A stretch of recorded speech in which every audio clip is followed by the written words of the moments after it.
Bonjour à tous et à toutes. Devinez quoi? C'est bientôt la rentrée. Bon, en soi, je pense que vous le saviez déjà. Beaucoup de personnes stressent à l'idée de retourner dans son établissement scolaire, voire d'aller dans un nouvel établissement. Mais laissez-moi vous dire une première chose. Tout va bien se passer.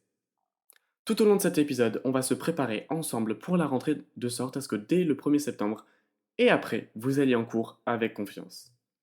Dans un premier temps, on verra des sujets en général tels que comment être plus sociable, comment bien être organisé, quelle fourniture scolaire avoir.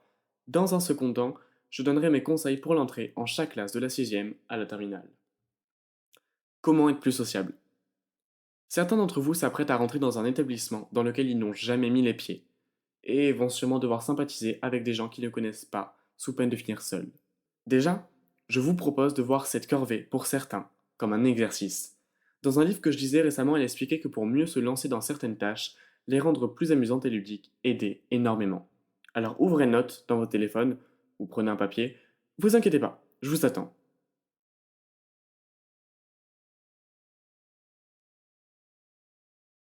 Bon, maintenant que c'est fait, vous écrivez. Deux points, ouvrez les guillemets. Objectif de la rentrée. Deux points, devenir la personne la plus sociable en parlant à. Fermez les guillemets. Et là, vous écrivez le nombre de personnes à qui vous souhaiteriez parler à la rentrée et dans les jours qui suivent. Par exemple, vous pourriez dire devenir la personne la plus sociable en parlant à 20 personnes à la rentrée. Vous me demanderez pourquoi mettre le nombre de personnes à qui je vais parler. Parce que notre cerveau arrive mieux à comprendre où on en est dans notre tâche et en fonction, il peut nous aider à avoir plus de motivation. Visualisons les deux cas de figure. Dans le premier, vous décidez de partir avec simplement faut que je sois plus sociable. À la fin de la journée, vous aurez parlé à 5 personnes, puis serez resté bloqué à ce chiffre, ne sachant pas si vous avez été assez sociable ou non. Dans le deuxième cas de figure, vous allez être la personne la plus sociable en parlant à 20 personnes différentes. Au milieu de la journée, vous aurez parlé à 16 personnes. Dans votre tête, plus que 4 personnes à qui aller parler. Vous aurez donc une certaine motivation à le faire car vous saurez que l'atteinte de votre objectif n'est pas si loin que ça. Et qui sait, peut-être que vous parlerez à encore plus de monde. Je sais que sociabiliser semble être compliqué pour certains d'entre vous, mais dites-vous que dans chacune des relations que vous avez, l'une des deux personnes a fait le premier pas. Vous avez sûrement en tête plein de relations exceptionnelles. Cette fois, c'est à vous aussi de faire le premier pas. Vous rencontrerez peut-être des gens fantastiques. Et si vraiment vous ne vous sentez pas de même dire bonjour à l'une des personnes de votre classe, dites-vous que d'autres personnes pourront peut-être faire le premier pas. Comment bien être organisé? Cette section sera plus rapide. 3 conseils pour être mieux organisé dès la rentrée. Conseil numéro 1. Faites vos devoirs à l'avance. C'est un conseil bateau, mais je vous jure que plus on prend de l'avance, moins on a de choses à faire la veille. Et lorsque les profs donnent des devoirs pour le lendemain, on n'a pas envie de les défenestrer. Quoique. Conseil numéro 2. Faites des mind maps ou cartes mentales. Un ancien épisode de mon podcast en parle, c'est l'épisode 46. Mais pour vous faire simple, j'ai commencé à faire des cartes mentales l'an dernier suite à une formation que j'avais suivie. Tout de suite, j'ai accroché. J'ai acheté plein de feutres de différentes couleurs et me suis entraîné. À chaque fois que j'allais en cours, j'avais trop hâte de pouvoir sortir mes feutres et de pouvoir restituer toutes les informations que le prof nous donnait sur une feuille avec plein de couleurs et de dessins différents. Certaines personnes me disent qu'elles n'arrivent pas à accrocher avec le mind mapping. Je leur conseillerais de lire le livre de Tony Buzan, c'est l'inventeur du mind mapping, sur justement le développement de cette méthode de prise de notes. Conseil numéro 3. Range ta chambre. Hé frérot, calme-toi, hein, tu es pas mon daron. Maintenant, tu t'arrêtes, y a pas d'ordre à me donner. Oui, oui, non, pardon. Laisse-moi t'expliquer vite fait. Des études ont prouvé que lorsque ton environnement de travail est rangé et bien organisé, tu te sens soudain plus organisé. C'est comme si tout était plus clair. Quand en juin, j'ai rangé ma chambre à fond pendant une matinée entière, je suis parti en cours l'après-midi avec la patate et la banane. Et non, je ne parle pas de fruits ou de féculents.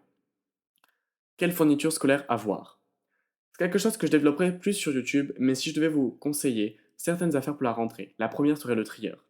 Un trieur, c'est comme un gros classeur de 6 à 12 parties. C'est comme si tu avais 6 à 12 cahiers. Ce qui est génial, c'est qu'à la fin d'un chapitre, tu peux enlever toutes les feuilles accumulées de la matière, les ranger dans une sous-chemise, puis ranger la sous-chemise chez toi. Beaucoup de jeunes se plaignent d'avoir un sac à dos trop lourd. Alors écoutez-moi, le trieur va révolutionner votre vie. Faites juste pas comme une meuf de ma classe l'an dernier et ne gardez pas tous vos cours de toute l'année dans le même trieur. Sinon, c'est l'effet inverse qui risque de se produire. Le trieur demande un minimum de rigueur et d'organisation. Mais une fois qu'on s'y est habitué, reprendre des cahiers, c'est comme un crime.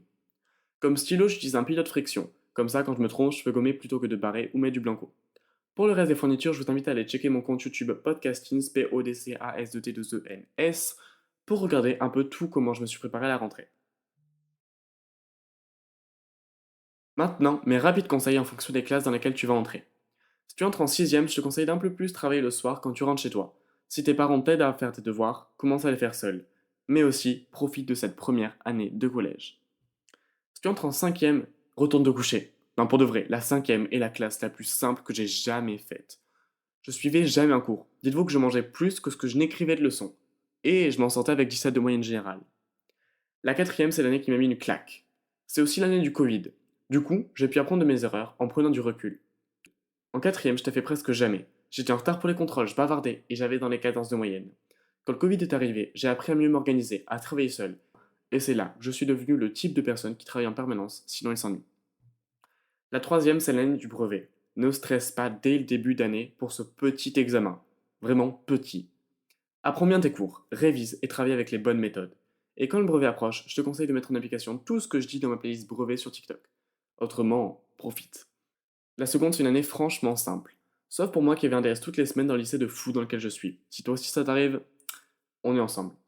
Autrement, en seconde, t'apprends le commandeur de texte et plein d'autres méthodologies qui te serviront par la suite. La meilleure chose que tu puisses faire est d'apprendre le mieux possible ces méthodologies.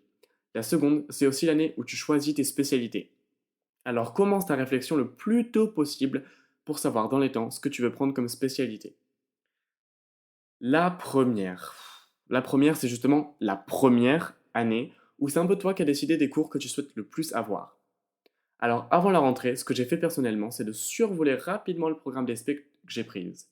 Comme ça, je connais déjà pas mal les chapitres et s'il y en a que j'ai pas compris, je sais quand est-ce qu'il faut que j'écoute plus en classe et quand est-ce qu'il faut que je pose un peu des questions au prof. La terminale, dernière ligne droite, ça y est, t'y es presque. Encore un petit effort et c'est réussi. Cette année, tu vas devoir bien travailler parce que malheureusement, Parcoursup fait que tous les élèves de terminale sont en compétition. Reste motivé, souviens-toi de tes objectifs, et je t'invite à aller écouter l'épisode de motivation du podcast quand ça va pas bien. Voilà, c'est déjà la fin de cet épisode. J'espère que tu seras prêt à fond pour la rentrée.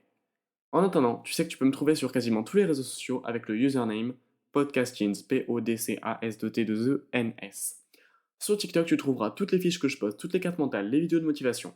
Sur Insta, j'essaie de poster le même contenu que sur TikTok, plus des stories et des posts que tu trouveras pas sur TikTok. Et sur YouTube, je fais des petites vidéos complémentaires. Avec ça, tu réussiras sûrement ton année. A très vite pour un nouvel